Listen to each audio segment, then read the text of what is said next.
entender y escribir y transmitir por escrito todo lo que fui dándome cuenta en esos autores. Y por eso en mis libros hay un poco de poesía, pero no es poesía, es manera poética de decir las cosas, por un lado. Por el otro lado hay mucha ciencia, ciencia propiamente tal. Por el otro lado hay mucha profundidad en el misterio del hombre.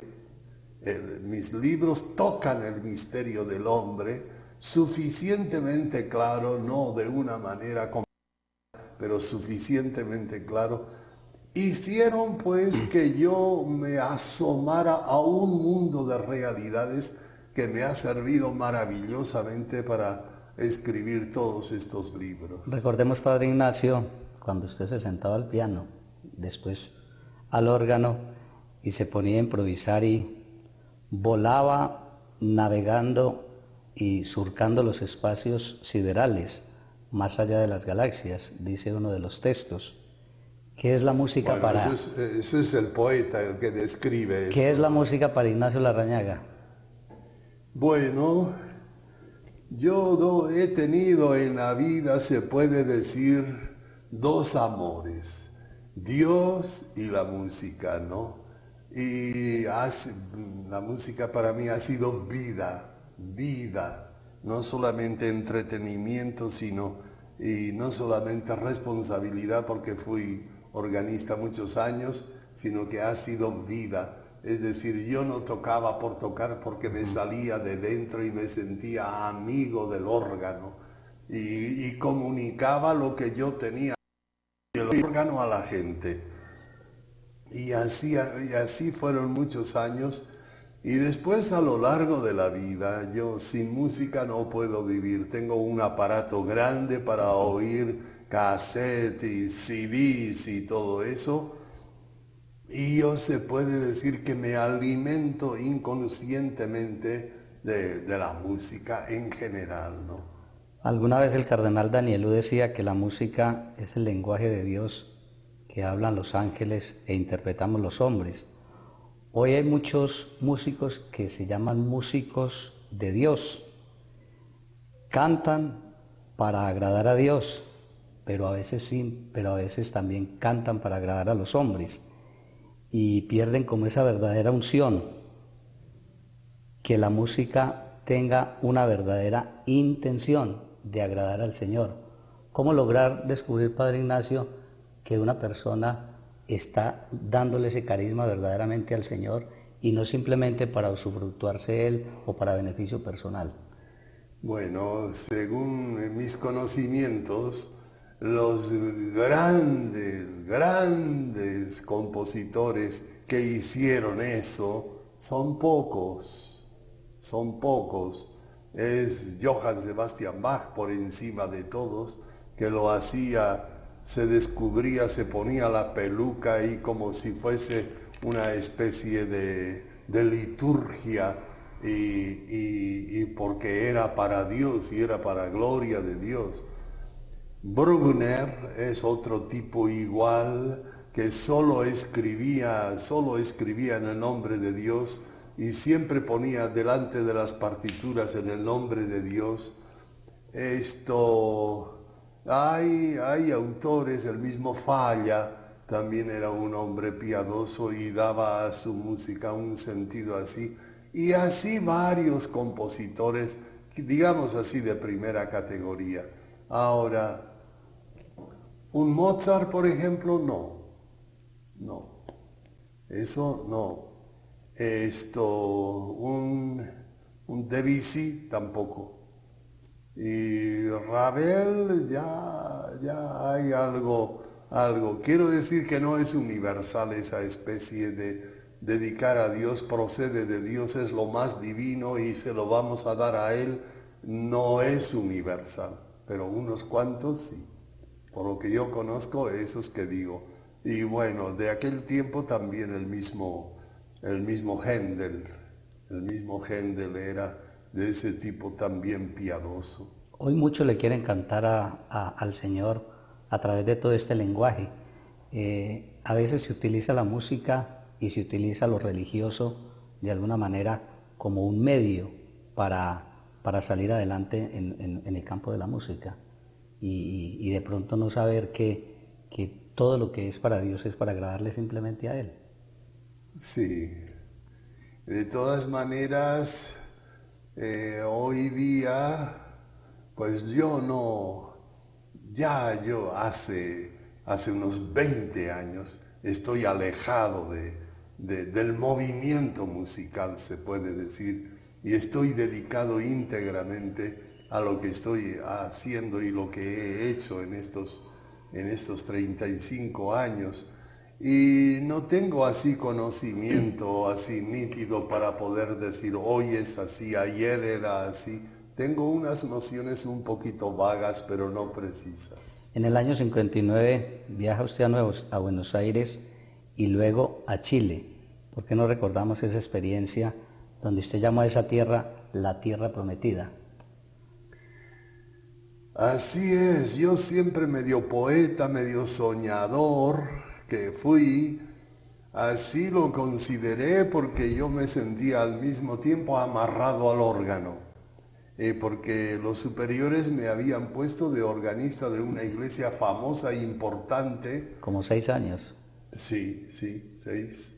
Y entonces era después del concilio, y yo tenía la impresión de que yo iba a quedar amarrado al órgano, al teclado hasta la muerte, hasta viejo, ¿no? Y eso me daba no sé qué, porque dentro de mí había aspiraciones misioneras, como le dije, y había aspiraciones así de vuelos espirituales y de ser como San Francisco Javier o San Francisco de Asís o alguna cosa así.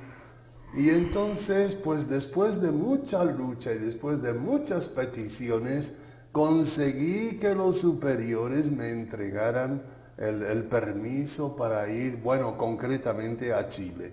Y desde entonces yo consideré aquellas tierras que no sabía cómo eran ni las había visitado naturalmente, las consideré desde lejos como patria prometida o tierra bendita o sagrada y tierra misionera y cosas así.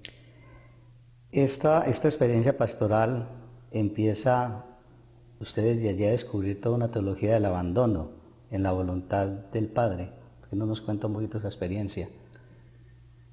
Esa experiencia fue dolorosa, naturalmente. Esa experiencia fue más tarde. O sea, yo después de 6 años, hice una fundación de un instituto franciscano que se llamaba CEFEPAL, Centro de Estudios Franciscanos y Pastorales para América Latina. Aquello fue una revolución a nivel de frailes, una revolución. Y tuvo un éxito fulminante. Yo fui rápidamente pasando por los diferentes países de América Latina, dando semanas de franciscanismo. En aquel tiempo se llamaban de renovación franciscana. Y entonces todo iba bien, pero todo no podía ir bien. Entonces hubo un cambio en la congregación, en la provincia de la Congregación Capuchina de Santiago de Chile, y el nuevo provincial era instintivamente enemigo de todo esto, por principio y por un poquito de manía también, creo yo. Bueno, entonces comenzó una campaña feroz de persecución y de destrucción de todo lo que no solamente yo éramos un pequeño equipo. Y fue diciendo que esto estaba en contra de las costumbres, en contra de las constituciones de la orden. Inclusive estábamos 2 capuchinos y 2 franciscanos, lo que se llama franciscanos menores. Y él decía que esta formación de 4 de diferentes órdenes, como se decían, estaba en contra de las constituciones, de la legislación. Entonces estábamos en contra de la iglesia de alguna manera. Y se fue nada menos que a Roma a acusar al definitorio general que decimos nosotros, el equipo internacional, y acusar de todo esto.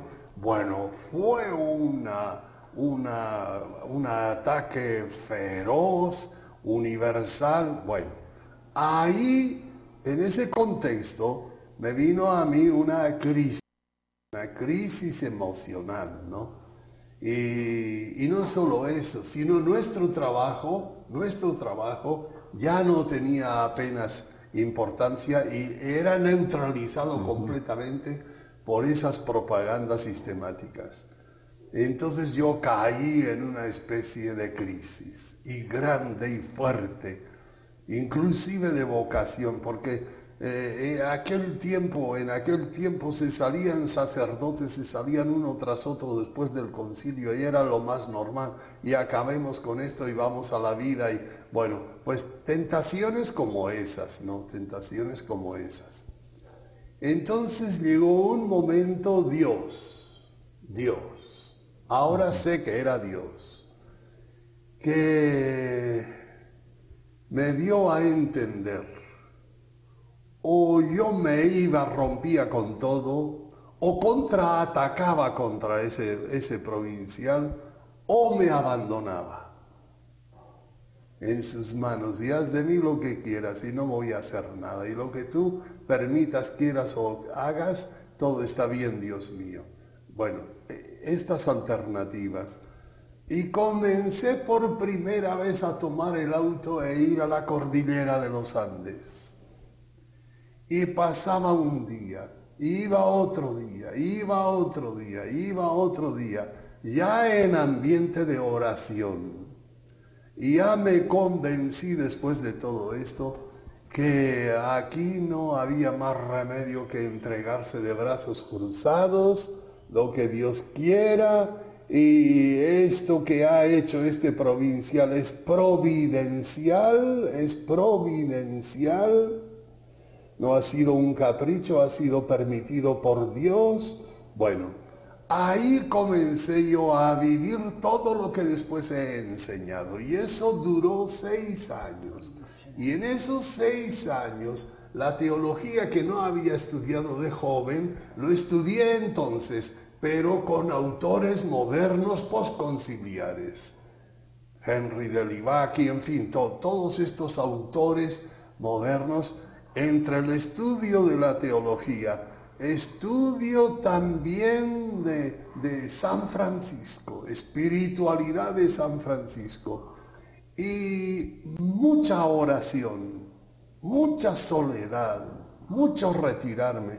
Fueron 6 años que transformaron mi vida en todo sentido, intelectual, vital y moralmente. Y aquello se solucionó por sí mismo.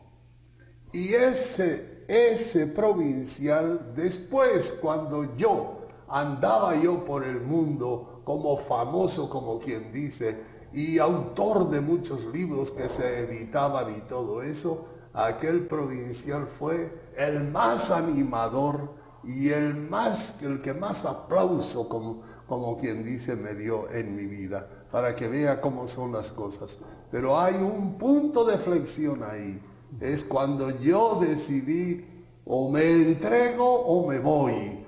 Y me entregué, tuve la gracia de entregarme, no al provincial, sino a las manos de mi Padre Dios. Y a partir de ahí todo cambió, y todo lo que ha venido después partió de ahí. Hay una espiritualidad bíblica muy profunda, Padre Ignacio, que es la de los pobres de Yahvé, los Anahuín. Esos verdaderos buscadores de Dios, de corazón pobre, abiertos a la acción de Dios desde una libertad interior. Esta espiritualidad bíblica lo llevó a plasmar de alguna manera lo que usted vivencia hoy en el Evangelio. Sí, es verdad. fue en este contexto que le he dicho, de drama, de crisis y tal, comenzó una de tantas cosas, ¿no? Comenzó a caer en mis manos la literatura que en esa época estaba muy de moda, de los Anahuín o del resto de Israel, en fin, se llama de diferente manera, desde el profeta Sofonías, etc. Y la lectura de un libro en este mismo tiempo que se llamaba La sabiduría de un pobre, de Eloy Leclerc, sobre San Francisco. La sabiduría de un pobre. Me impactó, todos estos libros me hicieron descubrir la espiritualidad de los Anahuín, de los pobres y humildes de Dios, de la Biblia. Comencé, yo que no había tenido buena relación con María, María de Nazaret, no había tenido buena relación porque aquella mariología tampoco me decía nada. Y un día en este tiempo pensé, oye, ¿y si yo contemplara a María bajo el enfoque de la espiritualidad de los pobres y humildes de Dios? Y realicé eso. Enfocar a María, comprender a María desde su espiritualidad de sierva del Señor, pobre y humilde de Dios. Cambió todo de tal manera que ahí mismo escribí el libro El silencio de María. Y bueno, y fue todo cambiando, pero se puede decir que uno de los grandes descubrimientos, para mí personalmente, fue en esta época la espiritualidad de los Anahuín, de los pobres y humildes de Dios de la Biblia. Ahora que usted habla, padre, de toda esta mariología tradicional en la que nos formaron a muchos de nosotros, donde se nos hablaba de una mujer revestida de sol, con la luna a sus pies, rodeada de ángeles, casi como la cuarta persona de la Santísima Trinidad. Seguramente toda esa espiritualidad de los Anahuín definitivamente lo llevaron a usted como a esculpir maravillosamente esa nueva estampa de María reflejada en ese libro que alguna vez tuve la oportunidad de leerlo y que me impactó demasiado, como es El silencio de María. Sí, El silencio de María en este momento tiene más de 400 ediciones en todo el mundo, y está traducido a 12 idiomas. Y bueno, efectivamente ha tenido esa salida. Y entonces para mí es indiscutible que María de Nazaret, siguiendo los pocos datos del Evangelio, es del pueblo de los Anahuín. Yo soy una sierva del Señor, ángel Gabriel, que Él haga de mí lo que quiera. Es una definición de la espiritualidad de los Anahuín, del resto de Israel. Y de ahí le viene toda su grandeza, esa especie de silencio por un lado, pero esa especie de fortaleza psíquica, esa especie de elegancia espiritual y humana al mismo tiempo. Todo eso es efecto de una espiritualidad de los pobres de Dios. Padre, usted transmite una doctrina o una vida. Hay quienes afirman que usted no habla sobre Dios, sino de Dios y aún más desde Dios.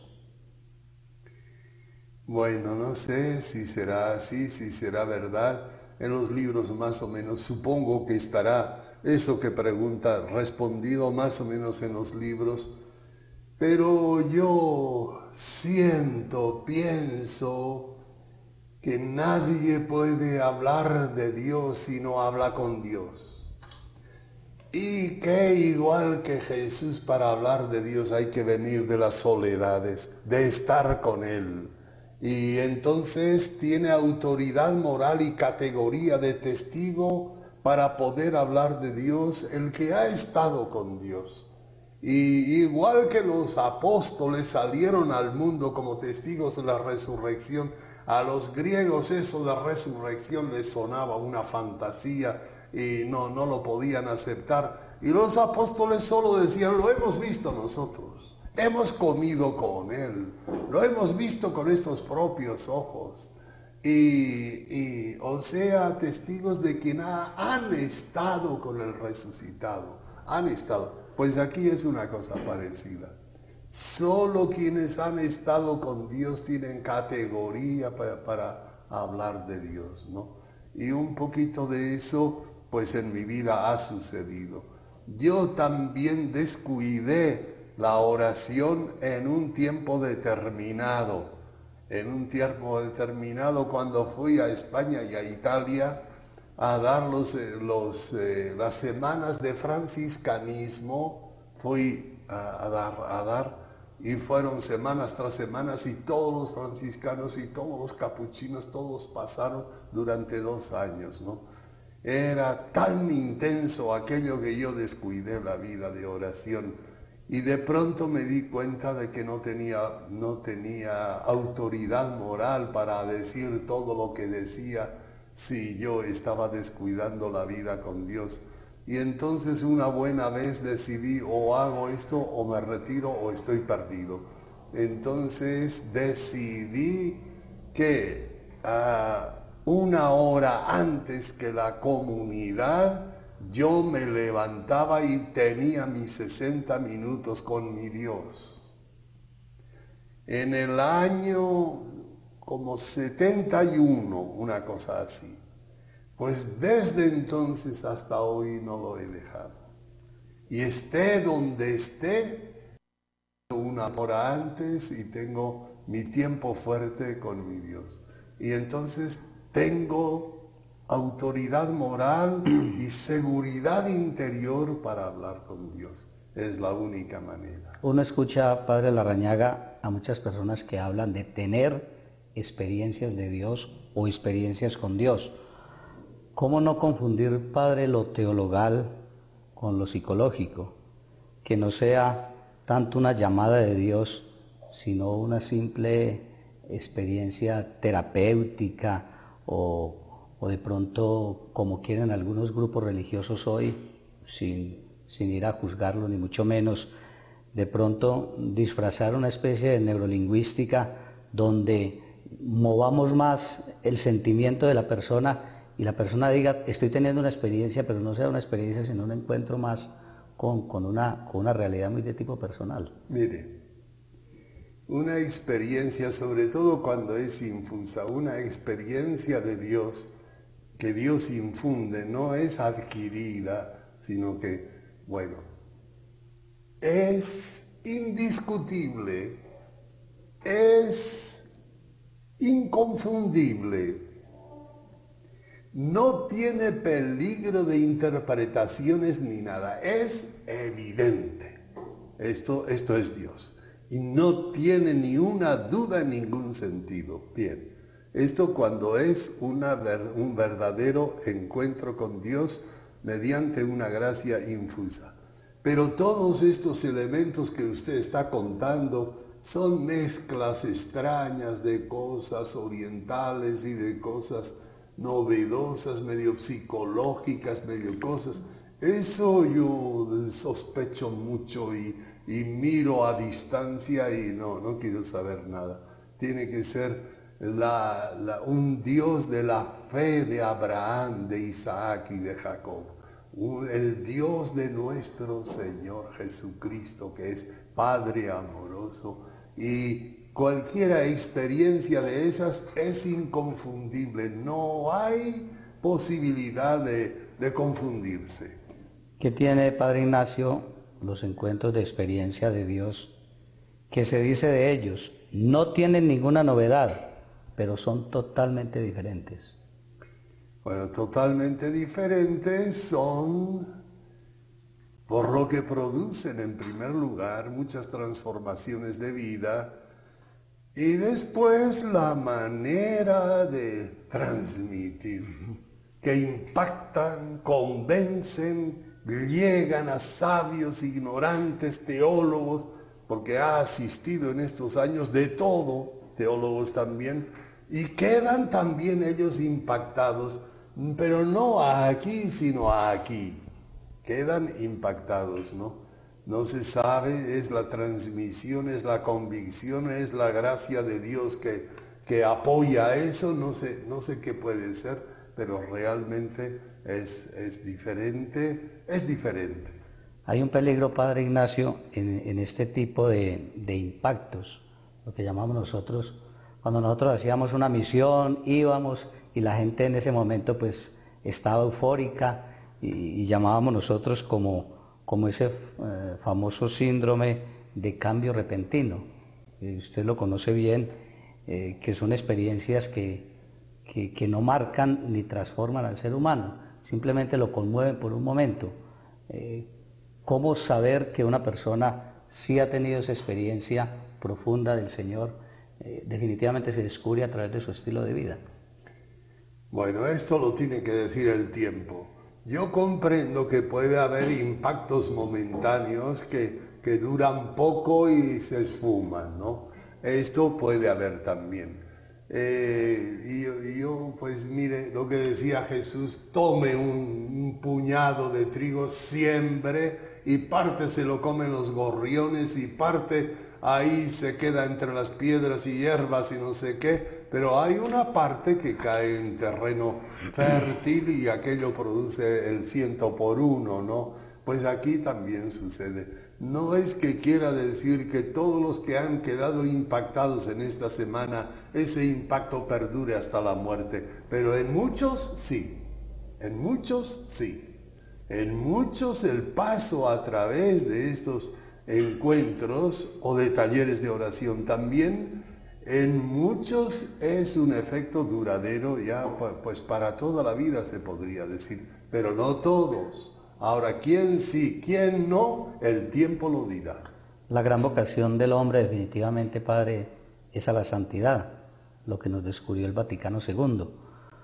Usted sorprende cuando dice, no hay nada más pernicioso para la vida espiritual que empeñarse en ser santo. ¿Es Dios quien nos hace santos o somos nosotros a través del esfuerzo personal? Bueno, siempre, como decía San Agustín, hay una combinación entre la gracia y la naturaleza. Siempre, siempre, siempre. Ahora, ¿hasta qué punto es la naturaleza y hasta qué punto es Dios? ¿Cuánto de esto y cuánto de aquello? Nadie nunca sabrá nada. Son preguntas que no tienen respuesta, ¿no? Ahora, yo me he convencido de que la naturaleza tiene mucha importancia. Entendiendo por naturaleza método, orden, disciplina, paciencia, perseverancia. Entiendo por naturaleza eso, ¿no? Y eso tiene mucha importancia. Yo lo he visto y estoy convencido de que millares de personas que yo he conocido y que navegan en la vida en una mediocridad, digamos, espiritual, al parecer, es porque descuidaron la naturaleza. Creían que el Espíritu Santo haría milagros en ellos y no los hizo, porque faltó método, orden, paciencia y perseverancia. En algunos de sus escritos usted habla, Padre Larrañaga, de los profesionales del Evangelio. Hoy se habla mucho en el mundo empresarial, sobre todo, de la calidad total. ¿Qué deben tener en el portafolio de servicios los profesionales del Evangelio para hacer más creíble ese producto que ofrecen? Para mí está bien. Los conocimientos científicos están bien. Yo también leo permanentemente libros modernos que salen sobre el origen de los evangelios, en fin, con preguntas muy difíciles, averiguadas y todo eso. Yo estoy de acuerdo que hay que estudiar y lo último que se va saliendo, bueno, todo esto estoy de acuerdo. Pero, aquí vale para la pregunta que usted me hace una sola cosa: la experiencia de Dios personal. Si usted se retira sinceramente, pasa horas con su Dios, con nuestro Señor Jesucristo, saldrá de ahí y transmitirá fuego, espíritu y vida. Además de conocimiento, yo siempre he sido gran estudioso. A lo largo de todos estos años, yo no tengo estudios universitarios, Pero todos estos años he estado estudiando la última palabra de la Biblia, sobre la Biblia que se ha escrito, por ejemplo, yo he estado estudiando. Es necesario